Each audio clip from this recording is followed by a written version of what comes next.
Halo guys, kenalin nama gue Tina.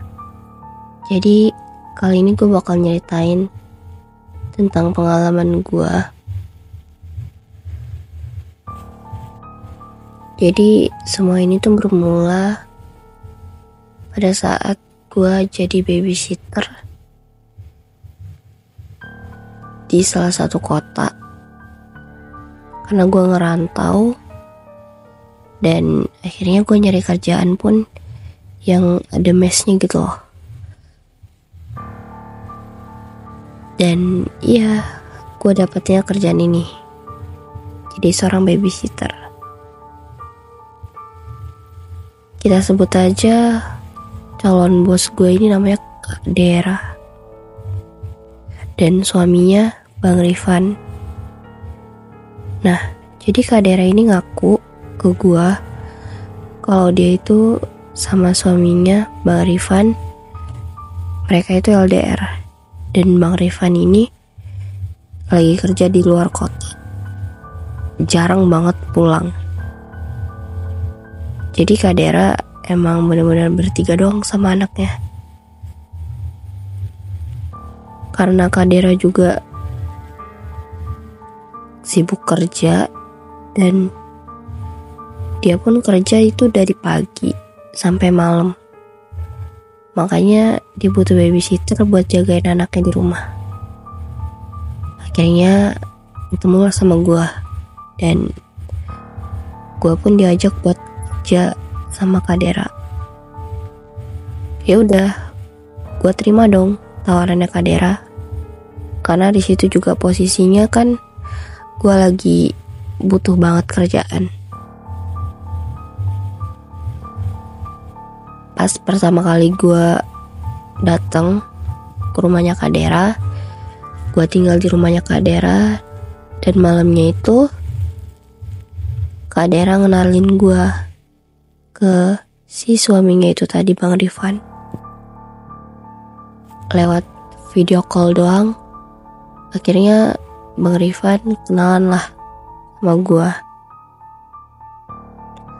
Oke tuh, Bang Rifan juga dikasih nomor WA-nya gue kan, karena Kak Dera sendiri yang nyuruh kalau misalnya Bang Rifan pengen lihat anak-anak, ya udah tinggal video call aja ke nomornya gue. Dan gue juga nggak keberatan sih soal itu, karena kan itu juga haknya Bang Rifan sebagai ayah buat lihat anak-anaknya. Nah, waktu demi waktu gue lewatin, hari demi hari ya gue jalanin. Bang Rifan juga setiap harinya tuh sering banget ngevideo call gue buat lihat anak-anaknya dia. Dan sampailah tuh dimana hari Bang Rifan itu nanyain ya tentang Kak Dera. Kak Dera lagi ngapain, sama siapa, di mana, atau kuliah enggaknya.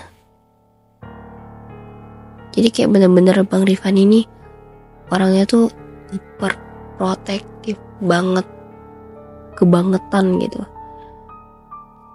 Gue yang awalnya gak tahu apa-apa dan emang bener-bener percaya kalau mereka itu suami istri, ya gue jawab jujur aja, kayak Kak Dera lagi sama siapa tadi, atau dia di rumah atau enggaknya gitu kan.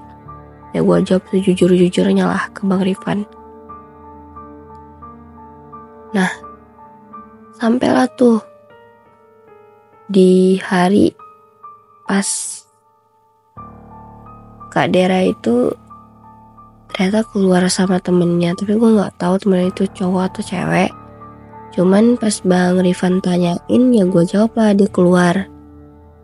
Ternyata itu Kak Dera lagi nggak dibolehin keluar sama Bang Rifan. Katanya sih lagi berantem. Akhirnya Kak Dera mulai berani marahin gue dan bilang kalau gue gak perlu kasih info ke Bang Rifan tentang dia. Tapi gue bersikeras jawab lagi kayak gak bisa dong kak gitu kan. Soalnya kan Bang Rifan nyuruh aku jawab tentang kakak, apalagi kan kalian suami istri ya, kenapa nggak ada yang perlu disembunyiin juga kan. Gue jawab gitu dong. Nah Kak Dera tuh makin marah-marah. Dia bilang Bang Rifan tuh overprotective banget ke dia dan overthinkingnya tuh aneh-aneh aja, dibilang gitu kan. Di situ Kak Dera tuh cerita atau akhirnya tuh sama gue. Dia cerita kalau ternyata dia itu sama Bang Rifan tuh udah cerai. Dan iya, yang lebih kagetnya lagi, Bang Rifan itu ternyata bukan kerja di luar kota, tapi di luar negeri. Dan yang lebih parahnya lagi, lo tahu, Bang Rifan itu bukan yang gak mau pulang, tapi emang gak bisa pulang sama sekali ke Indo. Karena emang dia tuh udah jadi buronan gitu loh di Indo. Akhirnya dia gak bisa pulang. Nah jadi, oh my god, ternyata gitu cerita ya. Gue kaget gitu kan. Dan ya, semenjak dari perkelahian itu juga, Bang Rifan ini sama Kak Dera punya hubungan yang gak baik. Hubungan mereka tuh jadi kayak runyam banget.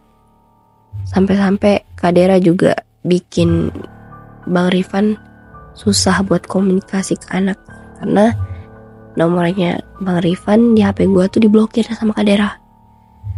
Karena Kak Dera tuh kalau misalnya dia lagi marah nih kan, marahan sama Bang Rifan, itu dia gak ngebolehin Bang Rifan nih buat lihat anak-anak. Otomatis ya udah deh, gue manut-manut aja gitu. Karena keseringan dibikin jauh dari anaknya, gak tahu kenapa mulailah tuh timbul sesuatu kejadian yang aneh-aneh semua. Jadi pernah waktu itu pas Kak Dera bangun pagi-pagi, dia kaget, teriak, panggil gue. Akhirnya gue masuk ke kamarnya. Gue juga kaget kan dengar dia teriak gitu kan. Gue samperin, gue tanyain, kenapa kak, kenapa gitu kan. Nah terus dia bilang lah nih, ini loh ada darah di kasur, dia bilang gitu kan. Darah siapa ya, dia bilang gitu kan. Apa ada hewan mati, dia bilang gitu kan. Terus gue bilang, loh hewan apaan mati, gue bilang gitu kan. Akhirnya kita cari-cari lah tuh di kasur tuh kan, ada hewan mati atau enggak. Terus kita cek juga nih anak-anak, ada yang berdarah atau enggak gitu, entah telinganya atau badannya apa segala macam kita cek tuh. Karena bener-bener darahnya tuh banyak banget. Nah pas kita cek anak-anak itu juga bener-bener gak ada yang luka sama sekali, telinga juga gak ada apa, hidungnya juga gak ada bekas keluar darah gitu, gak ada. Nah karena kan disitu kan posisinya kan Kak Dera ini tidur sama anak-anaknya, sedangkan gue tidurnya sendiri di kamar. Nah terus kita cek kan Kak Dera tuh makin kayak kebingungan, terus nanya-nanya nih ke gue nih, kayak seakan-akan dia tuh nanya ke gue dan gue itu tahu gitu loh jawabannya. Padahal kan gue juga bingung gitu, darah apaan gitu, nggak tahu sama sekali.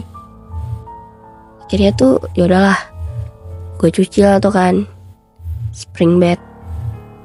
Besoknya itu kebetulan tuh hari Sabtu, dan ya seharusnya tuh jadwalnya dia kuliah tapi dia nggak kuliah. Akhirnya tuh dia di rumah dan emang nggak main sama temennya juga. Nah di situ Kak Dera kayak ngobrol ya kan sama gue nih berdua. Terus dia ngobrol, dia makin kayak kebingungan dan nanya-nanya gitu ke gue. Saking bingungnya tadi dia kayak nanya, pastiin gitu kan,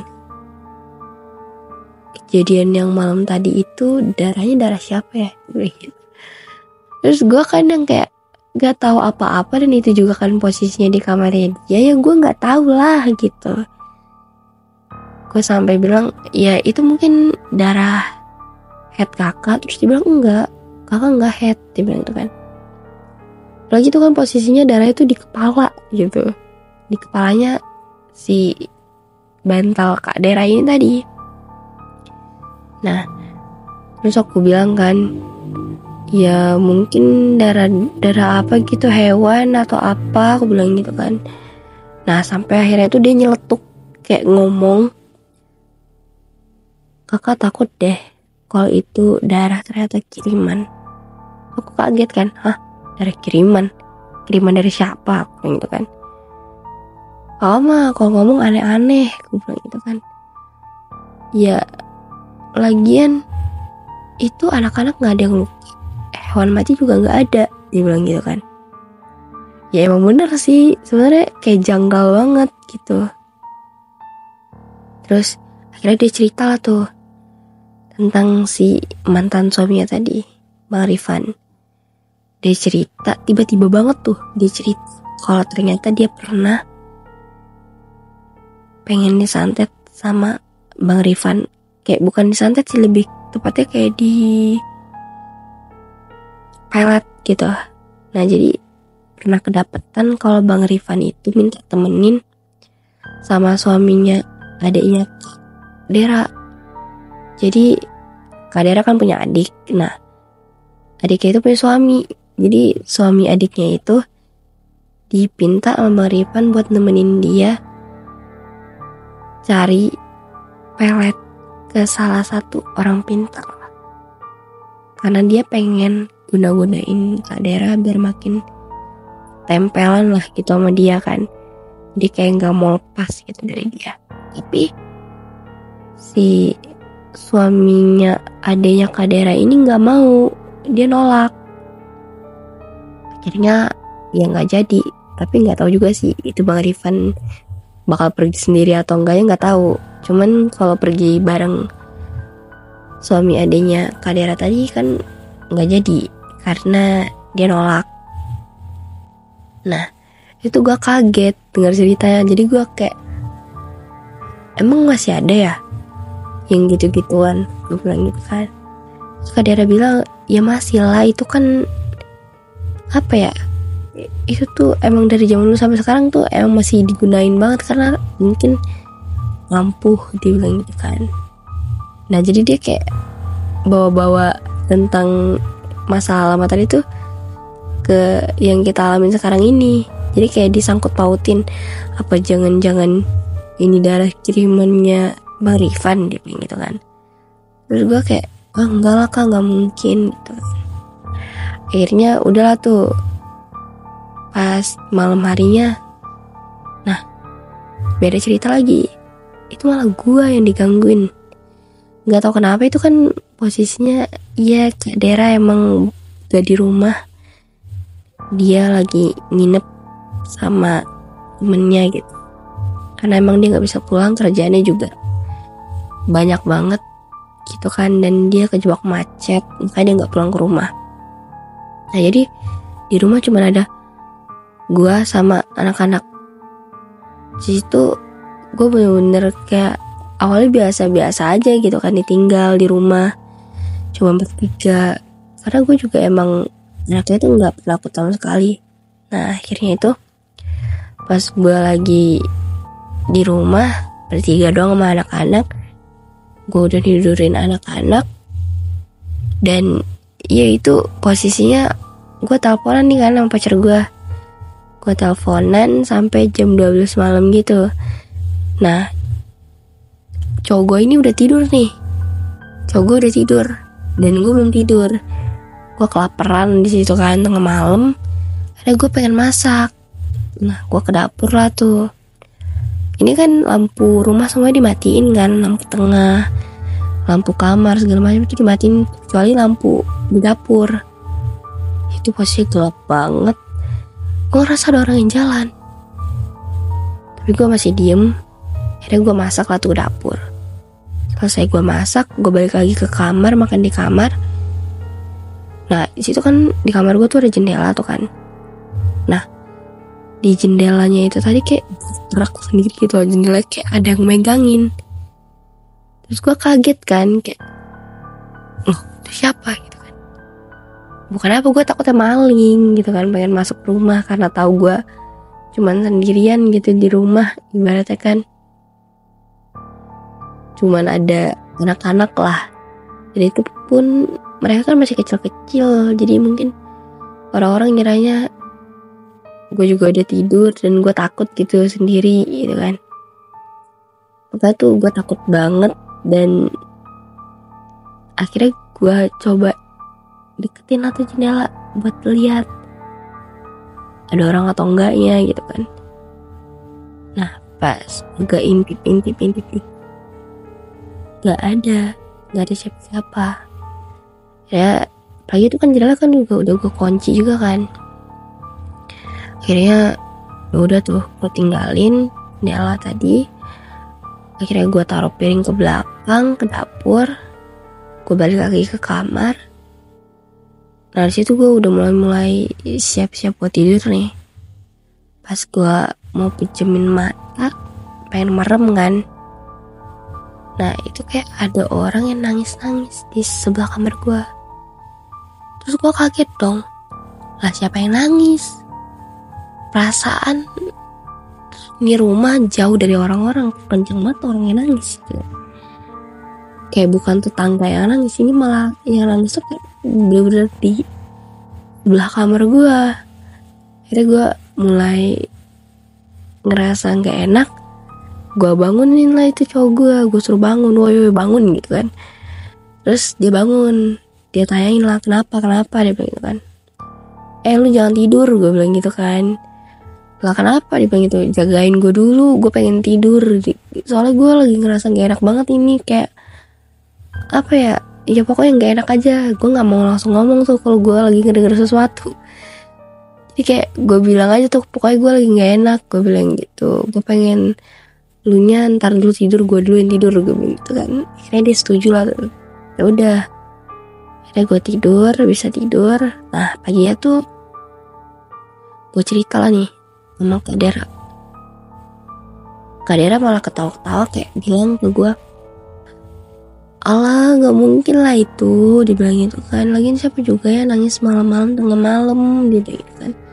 Halusinasi aja kali, dia bilang gitu kan. Ya gue di situ kesel dong, karena kayak di apa ya pokoknya gue ngerasa kayak gue tuh dianggapnya bohong gitu loh, kayak cuman dianggap halu doang gitu. Padahal bener-bener itu kejadiannya bener-bener nyata gitu loh kan. Mulai dari yang jendela digerak-gerakin jadi ketok-ketok, kayak pokoknya tuh kayak ada orang yang berusaha buat ngebuka jendela gitu kan. Habis itu kayak ada yang lewat lah segala macem, lari gitu. Tapi Kak Dera gak percaya. Jadi udah deh akhirnya gue diem aja gitu kan. Nah singkat cerita tuh beberapa bulan kita di situ, ternyata kontraknya Kak Dera tadi udah mulai habis di rumah itu. Akhirnya ya kita pindah kontrakan yang baru. Nah pindah kita ke kontrakan yang baru, ternyata kontrakan kita yang baru itu posisinya kan kayak perumahan gitu kan. Nah sedangkan kita tuh dapetnya di bagian paling ujung. Ya kalian pikir aja sendiri, itu kalian bayangin gitu kan, namanya perumahan kalau udah yang paling ujung itu pasti kumuh. Nah di situ juga posisinya tuh perumahannya itu kan, ya rumah yang kita dapet ini udah hampir 1 bulan kosong. Dan ya emang gak ada yang mau ngisi, karena ya posisinya itu letaknya tuh di paling belakang banget dan kumuh. Situ juga kayak tempat buang-buang sampah itu di belakang semuanya gitu kan. Situ juga posisi rumahnya itu di bawah bukit gitu loh. Bener-bener yang lembab, dingin, kumuh, ya pokoknya gak enak lah. Nah pas awal-awal kita pindah di situ tuh, ya kedapetan lagi lah sama gue kejadian yang makin aneh-aneh lagi. Mulai dari yang gue sering denger suara anak-anak teriak, kayak lari-lari apa segala macem, main gitu kan. Terus gue juga pernah dapetkan, jadi ada satu kamar itu kecil banget. Gue nggak tahu itu kamar bekas apa. Nah itu kamar entah emang gagang pintunya atau apa itu yang nggak rapi ya, kurang tahu sih. Tapi itu jadi ngebikin tuh kamar kebuka terus. Gue kan kayak apa ya, kayak aneh tapi juga nggak mau banyak mikir gitu loh. Nah jadi pas itu posisinya itu siang, nggak siang sih, sore gitu, jam 4, sekitar jam 4. Itu juga posisinya lagi hujan gerimis dan cuacanya itu ya benar-benar mendung banget, gelap kan. Gue di rumah cuma berdua tuh sama bocil satu yang si Ade, sedangkan si abang tuh lagi nggak di rumah karena ada kegiatan sekolahnya gitu kan. Nah gue berdua sama si Ade itu kan, itu pintu yang di kamar yang kecil yang gue bilang tadi kebuka mulu. Gue males dong, kayak harus bolak-balik nutup pintu tuh gue males. Akhirnya juga karena ada tuh bocil, ya udah gue suruh aja dia yang nutup pintu. Akhirnya gue suruh kan, tutup, tolong dek tutup pintunya gitu kan. Nah akhirnya dia jalan ke kamar kecil itu, ditutup sama dia kan. Terus buka lagi. Nah dia ngeliatin tuh ke pintu, dia sampai senyum-senyum gitu kan ke gue kan. Terus dia bilang, kebuka lagi onti, dia bilang gitu kan. Terus aku bilang nih, aku jawab gitu kan, yaudah ditutup lagi, aku bilang gitu kan. Dan dia nutup lagi. Terus dia balik lagi ke kamar, kebuka lagi itu pintu. Sampai 3 kali dia bolak-balik cuma buat nutupin pintu itu doang. Nah sampai tuh kan, itu posisinya kan gue lagi duduk di kursi ini kan, di kamar. Nah gue bilang tuh, coba didorong pintunya, itu bener-bener kuat gak sih ditutupnya sampai kebuka mulu gitu kan. Didorong tuh sama dia tuh kan, kenceng-kenceng. Wah beneran kenceng gitu kan dia dorong, bisa buka ya. Nah akhirnya gue mikirnya kayak, oh abis ini udah nih gak kebuka lagi, mungkin tadi dia kurang rapat aja sih gitu kan. Sampai dia ke pintu kamar, kebuka lagi tuh pintu. Lo bayangin gimana gak takut gitu kan. Gue ngeliatnya kayak, lah tadi kan kenceng, udah kok bisa kebuka lagi. Sampai akhirnya gue bilang tuh ke si Ade, udah deh gak usah ditutup lagi gitu kan. Gak apa-apa biarin aja kebuka, gue bilang gitu. Akhirnya dia cuma senyum-senyum ke gue sambil nanyain, kenapa ya kebuka terus, dia bilang gitu. Jadi gue yang berusaha tenang kayak ngejawabnya, nggak tahu mungkin angin, dia bilang gitu. Ya udah tuh, akhirnya nggak kita tutup sama sekali. Nah pas malamnya tuh Kak Dera pulang. Nah pas Kak Dera pulang, Kak Dera ternyata pengen ngajakin anak-anak main keluar. Ya udah mereka pergi bertiga, tapi mereka ternyata nggak pergi main gitu, cuman sekedar buat beli jajan doang sebentar. Gue tinggal lah itu di rumah sama si Ade lagi. Lah si Ade ini bener-bener akrab banget dan lengket banget sama gue dibanding si abangnya gitu, karena abangnya kan juga keseringan di sekolah, jadi ya emang kurang aktif aja sih, dan ya nggak nempel lah gitu kan.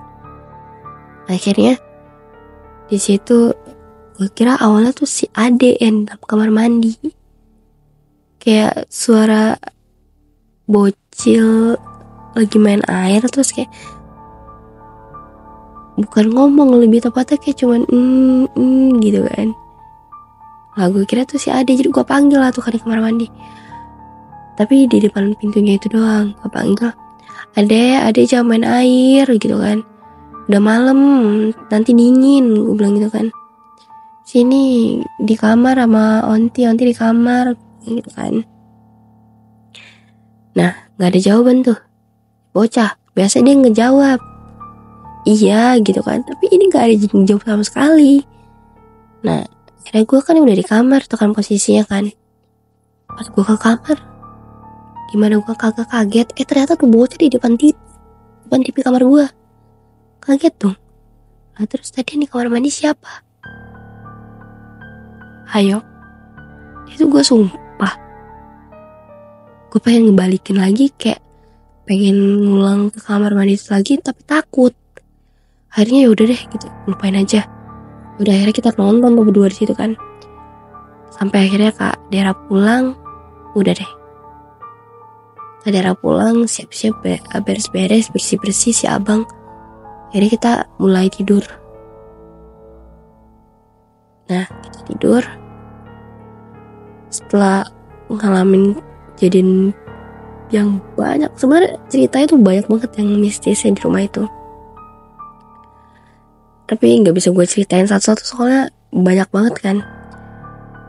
Nah singkat ceritanya lagi nih, situ gue ngalamin sakit. Kayak sakitnya tuh cuman malam. Jadi kalau misalnya udah malam jam 10 ke atas, itu gue demam panas, sakit gitu kan. Tapi kalau udah pagi gue sembuh. Itu siklusnya gitu mulu tuh selama seminggu. Sampai gue muntah darah, mimisan.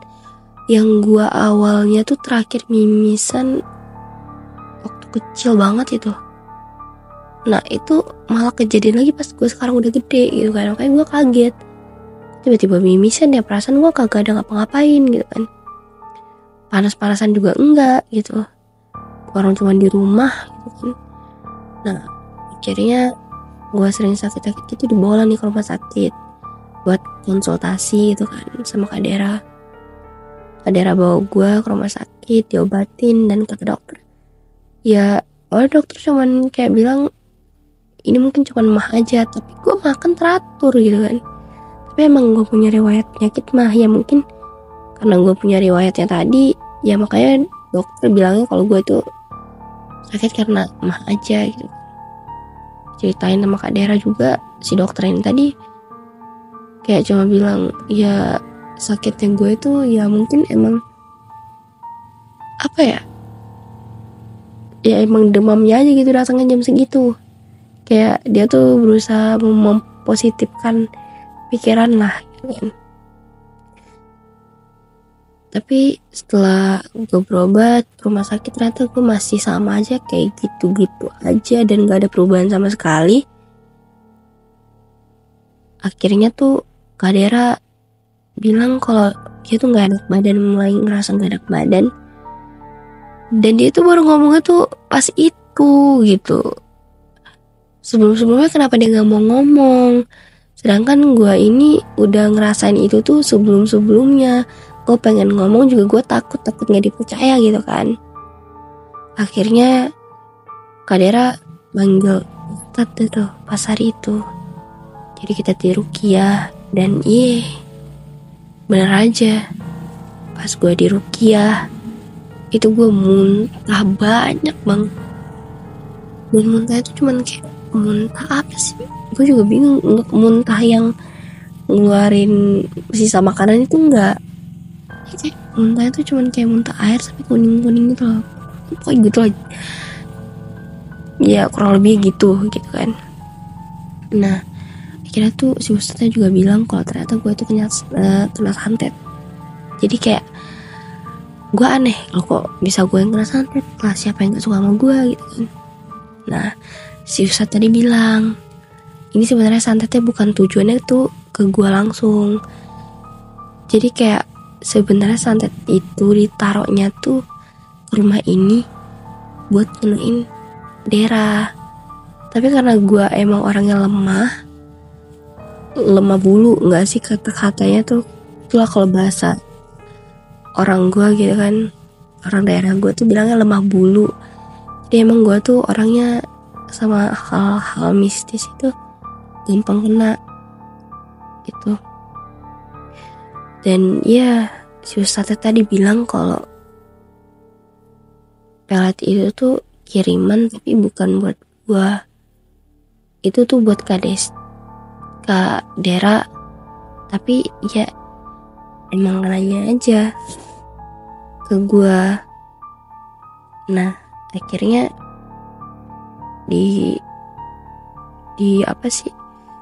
dicoba-coba lah tuh sama si Ustaz buat dihilangin. Alhamdulillah akhirnya bisa dan agak mendingan gitu. Dan gue pun dari kejadian itu tadi, gue ceritakan sama orang tua gue di kampung. Orang tua gue khawatir dong ngedengar gue ngalamin kayak gitu. Akhirnya orang tua gue juga ngusulin gue buat pulang dari kota itu. Akhirnya gue setuju dan besok gue pulang. Jadinya itu tadi, selama gue pulang, alhamdulillah keadaan gue juga semakin membaik dan makin baik. Dan gak ada lagi gue ngalamin hal-hal janggal atau hal-hal buruk lainnya.